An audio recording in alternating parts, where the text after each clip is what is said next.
Narcissistic abuse is common in relationships, whether it's from a narcissistic parent, a romantic partner, or a co-worker. Emotional abuse leaves hidden mental scars and can be even more damaging, arguably, in the long term than physical abuse. So how do you begin to recognise that you're being emotionally abused? Well, narcissistic behaviour follows common patterns, and the sort of language your abuser uses can indicate red flags to you if you know what to look for. So here are 10 examples.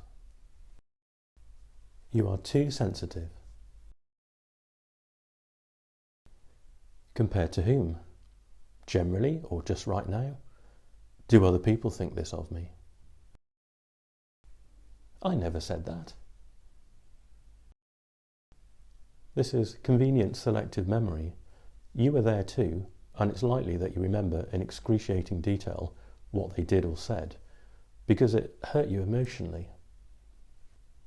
For your abuser, it's probably just something they flippantly said or did, just as part of their carpet bombing of coercion. Number 3, I am not angry. Well, clearly they are angry, and they're stonewalling you. This abuse tactic is less common than the other ones because it's not very defendable. You could say to your partner, so if you're not angry, why won't you talk to me? Number 4, you are jealous, or you are insecure. This is very common because sadly abusers are often cheaters and liars. What they are saying is, this is fine, there's nothing going on here. Why are you causing a problem? It's your fault. This is obviously just deflection. Number 5, related to number 4, it's your fault. This often happens when you've caught them doing something or lying about something they shouldn't have. The subtext to this is, I would have been more honest if you were more emotionally stable.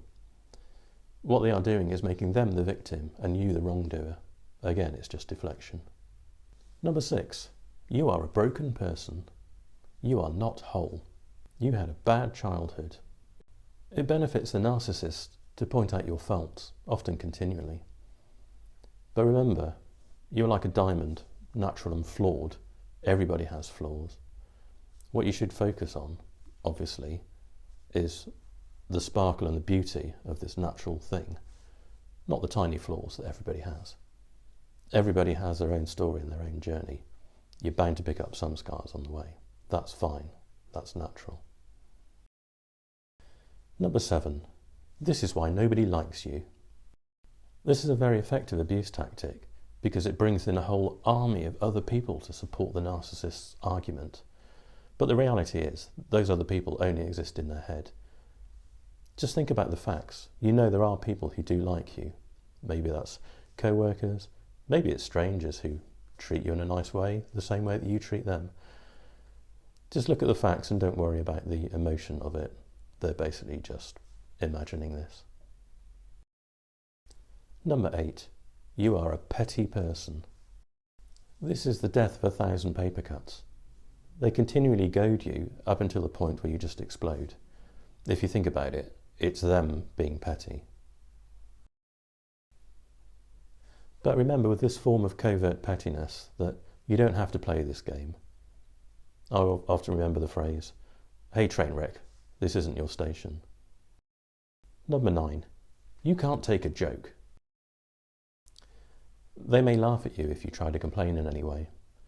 But remember, this is them just trying to undermine your perfectly natural and allowable response to what is frankly their terrible behaviour. Number 10, if you really love me, you would do this for me. The subtext to this is they are saying, if you don't do what I say, that means you don't love me.